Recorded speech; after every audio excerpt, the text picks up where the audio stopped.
Ambassador, thanks so much for your time on Bloomberg Television and having us here in the Beijing Embassy. Pleasure to be with you. Really appreciate it. Obviously, things in the Middle East right now are quite fluid.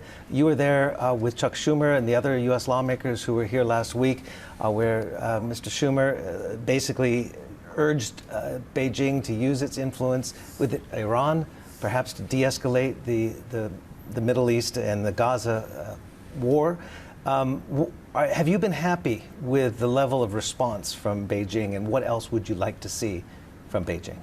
President Biden spoke for our country during his extraordinary trip to Israel, and he spoke very plainly that the United States stands by the state of Israel and the Israeli people, that we condemn Hamas violence and terrorism against Israeli civilians and the Israeli state, that we must support humanitarian assistance to the Palestinian people, and the president announced $100 million in support to the Palestinian population in both Gaza and the West Bank. Obviously, Senator Schumer, when he was here, the majority leader of the Senate, called on China to show sympathy for the loss of life of Israeli civilians and to denounce Hamas terrorism. And we would like all countries, including China, to denounce terrorism by Hamas.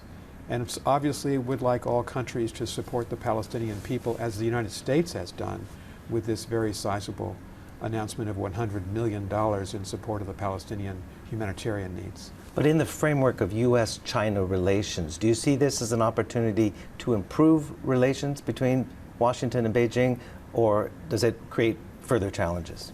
You know, we have a lot of challenges in the U.S.-China relationship. We do not have identical views on this particular position. Hamas does not support the two-state solution. Hamas supports the destruction of the state of Israel. China has taken a position of supporting the two-state solution, as has the United States. And so obviously the focus here should be directed against Hamas. Where are U.S.-China relations right now? We've had a flurry of diplomatic action and arrivals here in Beijing. We potentially have a summit at APEC in San Francisco, not confirmed yet. Where are we right now? Where we are is that the United States and China have a complicated, often difficult, sometimes contested, competitive relationship. You know, we are competitors when it comes to major security issues here in the Indo-Pacific. We're competitors on technology, and we've just taken more steps this week, additional steps to restrict the sale of American dual-use technology that could give a military advantage to China. We're certainly competitive on the lack of a level playing field for American businesses in this nearly $700 billion two-way trade relationship, and we have major differences on human rights. Americans value fundamental freedoms for individuals of speech and assembly and press and religion. So those differences tend to, in often cases, dominate the relationship between the two countries. But we also try to engage, and President Biden and President Xi agreed last November in their Bali meeting that when our interests align, we ought to be working together on a cooperative nature. So on climate change, on the battle against infectious diseases globally, on the battle against fentanyl, and drugs, and drug trafficking in the world, and certainly on food security and the food insecurity produced by the war, Russia's brutal invasion of Ukraine. Those are issues where we seek to work with China. In your dialogues with the Chinese, are you getting any indication that that summit in San Francisco will happen? And because of the issues at hand right now, whether it's the Middle East, whether it's the ongoing 20-month war in Ukraine, and all these other economic issues which have not been resolved and seem to be sticking points, all the more critical that these two leaders meet next month? What we have done over the last 5 months is begin a process to create cabinet-level channels between the two governments. Has it borne fruit, though? I think so. I think it's been useful because immediately after the balloon incident last February, we really didn't have a high-level, sustained, cabinet-level contact between our two governments. But that started to change when Secretary of State Tony Blinken visited here in June, when the Commerce Minister of China, Wang Wentao, visited the United States just before. And then Janet Yellen, our Secretary of the Treasury, came. John Kerry, our climate negotiator, was here. Gina Raimondo, our Commerce Secretary, came here. So you saw a real commitment by the United States to deepen those channels. And then Jake Sullivan, our national security advisor, and I joined him for this meeting, had 2 days, more than 13 hours of conversations with Wang Yi, the foreign minister of China, and we've just had the first congressional delegation in 4+ years. Senator Schumer, bipartisan delegation, 6 senators. So I think where we've succeeded is where we didn't have that sustained high-level contact, we now have it, and that's fundamental to any difficult relationship like this. Are relations warmer, though? Because still the export controls continue to be a major push by the Biden administration. We had just in the last few days a tightening of those restrictions to Chinese chip design companies, and also closing loopholes for potentially the use of third nations or affiliates of those companies that are procuring those advanced chips or technologies, closing off those loopholes. I mean, is there concrete evidence that China's been using those loopholes to get around the export controls? Well, the Department of Commerce announced those further export restrictions this week because they were warranted, because there were loopholes, and the action that we took a year ago in October 2022 had to be updated. We are serious about preventing any kind of military advantage to the People's Liberation Army here because of the export of advanced dual-use American technology. When Secretary Raimondo was here, she spoke to this publicly and said this is non-negotiable. The United States will not compromise on our national security, and we've made that clear to the Chinese leadership. I have made that clear in many meetings. Is it resonating, though, with them because they still see de-risking as decoupling and limiting China's rise? I mean, I know Janet Yellen's message was that the chips and the advanced technologies only constitute a small proportion of trade between the United States and China. It doesn't seem, at least publicly from the Chinese, that it's necessarily they're buying it. What is Wang Yi and others telling you directly? I think the message from the United States, Steve, is beginning to resonate. We have made abundantly clear from President Biden and Secretary Yellen and all the rest of us that we are not seeking a decoupling of this enormous bilateral trade relationship between the United States and China. China is now our 3rd largest trade partner, nearly $700 billion in two-way trade in 2022. Yeah.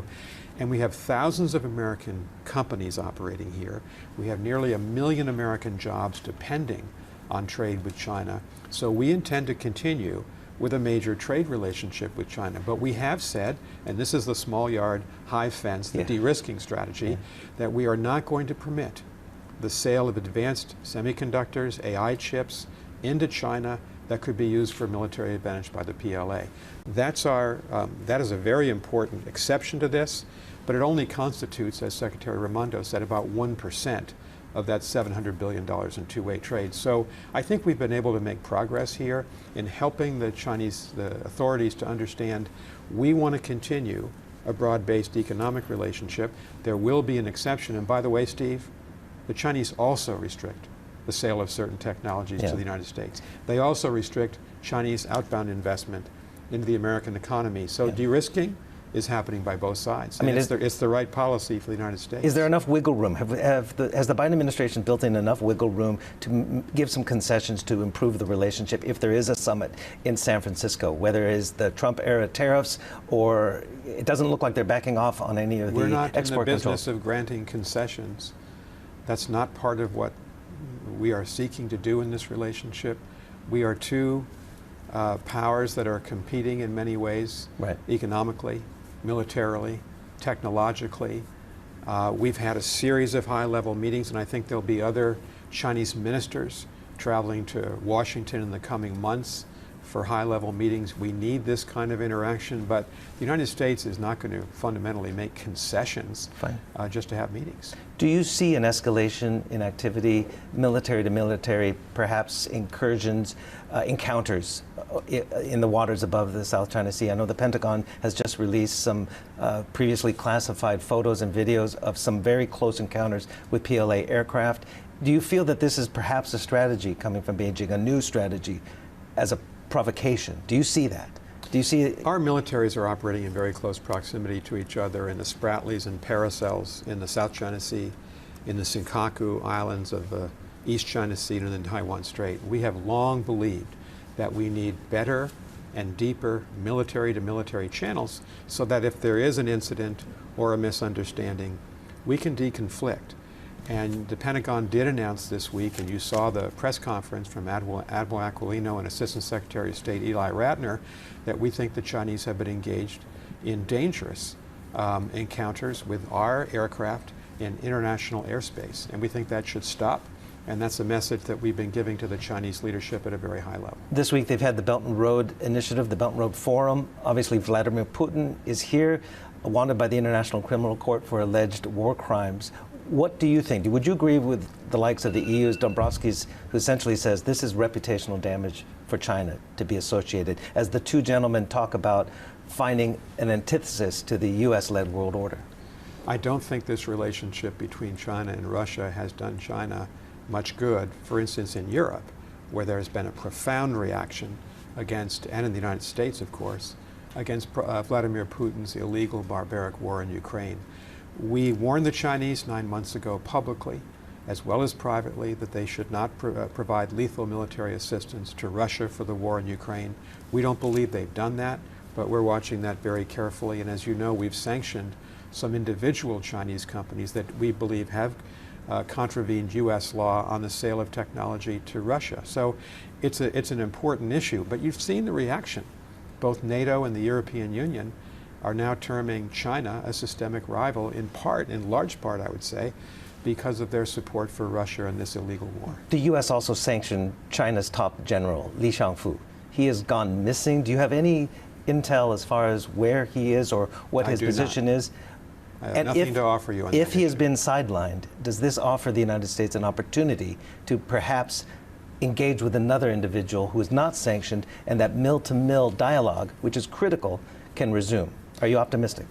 China shut down our 3 principal military-to-military channels following Speaker Pelosi's visit to Taiwan, which we supported, by the way, 14 months ago. We believe those channels should be reopened at every level, at the working level, at the commander level, and certainly at the ministerial level. That's been our consistent position all along, because the last thing that we should want in this relationship is the absence of communication that would just add to the difficulties we've had in having a straightforward conversation between our military leaders.